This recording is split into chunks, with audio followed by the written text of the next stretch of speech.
Assalomu alaykum qadrli ustozlar. Demak, bugun sizlar bilan yangi baholash tizimiga o'tgan maktablarda BSV va CSB hisobotlarini yaratishni o'rganamiz. Ya'ni chorak yakunlandi, CSB va BSV baholari qo'yildi. Demak, zavujga, ya'ni o'quvchilar bo'yicha direktor o'rinbosariga hisobot topshirishimiz kerak. Hop, shuni bajarish ketma-ketligini tushuntirib beraman. Hop, birinchi bo'lib biza barcha jurnaldagi CSB va BSB baholarini Excel'da ko'chirib olishimiz kerak bo'ladi. Uning uchun demak har bitta ustoz o'zini profilidan jurnalga kirib oladi. Kirib oldik jurnalga. Demak, mana bizada BSV va CSB baholari qo'yilgan. Xo'p. Demak,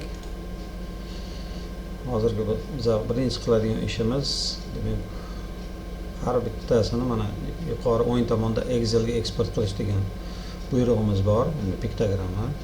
Demak, shuni bosamiz va bizada eksport qilish variantini so'raydi. Demak, biz birinchisini tanlaymiz, jurnalga eksport qilish birinchi chorak. Ya'ni faqatgina bizga jurnal o'zi kerak. Xo'p, eksport qilishni bosamiz. Mana bizada yuklanib oldi. Xo'p, endi keyingi sinfimizga o'tamiz. Bunda ham qo'yilgan baholar. Demak, buni ham eksport qilamiz. Keyingi sinfga ham o'tamiz.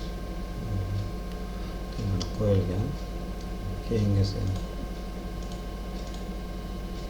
Demak, 3 ta sinfni yuklab oldik. Endi keyin qiladigan ishimiz biza Excel'da davom etadi. Demak, Excel'da hisobotni yaratamiz. Demak, sizlarga Excel'da tez va samarali usulni o'rgataman. Demak, uning uchun Excel'da ochib olamiz. Hop, yuklab olgan fayllarimizni ochamiz. Birinchi kelgan 9 dan. Hop, 9 dan ochib oldik. Hop, razрешить.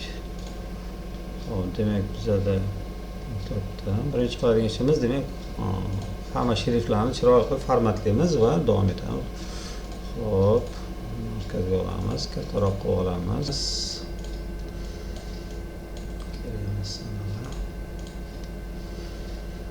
Hop.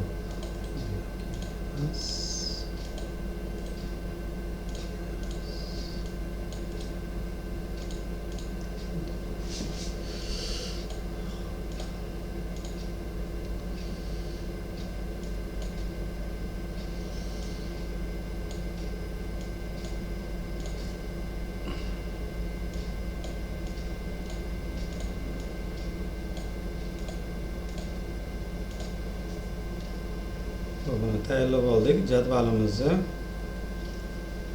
Xo'p, endi o'rtachasini va shu jami foizini bahosini chiqarish kerak bo'ladi. Demak, birinchi o'rtachani topib olamiz. Xo'p, buning uchun Excel'da formula, tayyor formuladan foydalanamiz. Sredniy tanlaymiz mana. Xo'p, ko'rsatamiz. Hop. Enter tugmasini bosamiz. O'rtacha demak bizada 40 balldan chiqdi. Va xuddi shu formulani keyingi CSBga ham suramiz. Demak, o'rtacha 30.6. Tekshirib ko'rishimiz mumkin. Bosamiz. Demak, katakda to'g'ri belgilandi. Demak, W11 dan 21 gacha. W11 dan 21 gacha to'g'ri belgilandi. Enter bosish. Chiqib ketamiz. Xo'p, endi bu formula to'g'ri ishlayaptimi yo'qmi tekshirib ko'rish mumkin. Misol uchun belgilab turamizda. Demak, mana bu yerda 30.6 mana ko'rsatib turibdi va bizada ham to'g'ri ko'rsatibdi. Xo'p. Endi keyingi qiladigan ishimiz bizada bahosini chiqarishimiz kerak. Ya'ni foizga olamiz, ya'ni jami 50 balldan 40 ball bo'lsa necha bahoga to'g'ri kelishini. Demak, uning uchun formula yaratib olamiz. Bu formula orqali qolganligi ham xuddi shu formula orqali tezroq bajarish imkoni bor. Hop, buning uchun demak formula yaratamiz.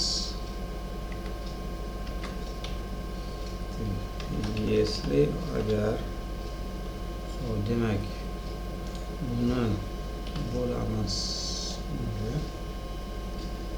ko'paytiramiz 100 ga.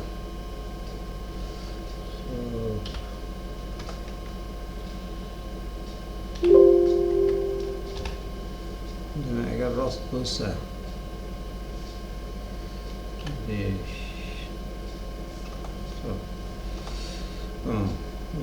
demak buni ko'paytiramiz. Agar bu katta bo'lsa 85 dan endi rost yozamiz. Demak hop 85% dan katta bo'lsa demak 5 baho. Yolg'onga o'tamiz. Demak yolg'on bo'lganda yana xuddi shuni takrorlaymiz. Ya'ni qaytadan yozish o'rniga men tayyor formulani ko'chirib olaman.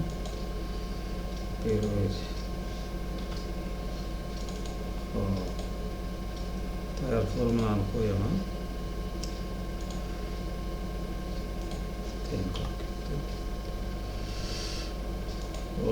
Demak yolg'on bo'lsa если endi 65% deyman. Ya'ni 65% dan katta bo'lsa to'g'ri bo'lsin. Hop, yana stavit. Hop, endi bizada 4 bor. Endi 3 bahoni, 3 baho demak 29 dan katta. Ya'ni 30 balldan hisoblanadi. Hop, 30 balldan katta bo'lsa demak bizada 3 bo'lsin va qolgan vaziyatda doim 2 bo'lsin. Ya'ni bu 30 balldan kichkina 30 balldan kichkinalar uchun 2 baho bo'ladi. Demak endi qavslarni yopib chiqamiz. Hop, mana barcha qavslar yopildi.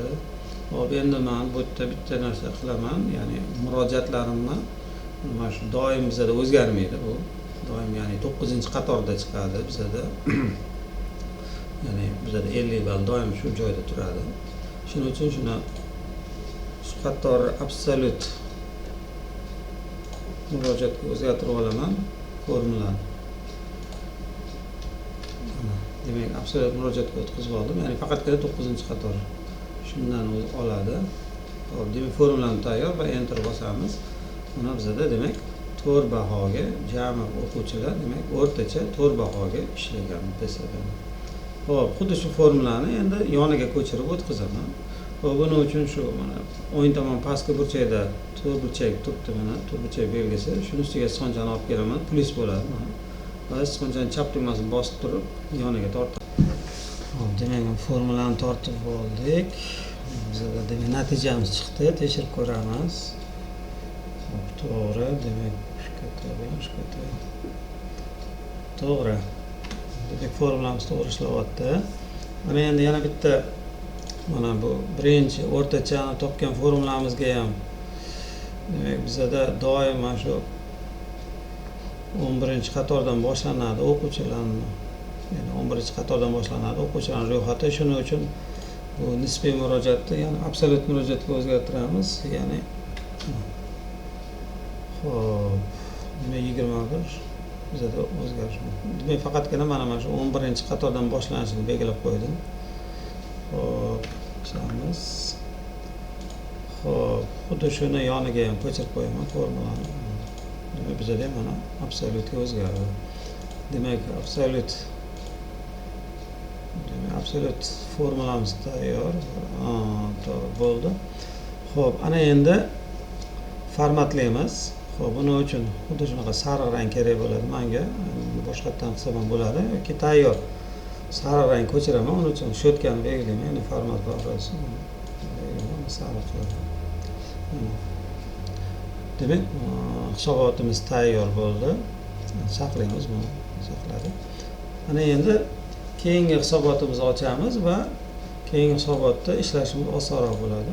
Demak, keyingi hisobotimiz buni ochib olamiz. Hop, bu yerda ham kerak emasini o'chiramiz. Demak, sanali kerak emas. Kerak emas. Hop, demak, o'rtaga olamiz, kattaroq bo'lsin. Demak, kattalarimiz eniga kattaroq qilamiz. Buni ham kattaroq qilamiz. Xo'p. Mana sariq rangga bo'yaymiz.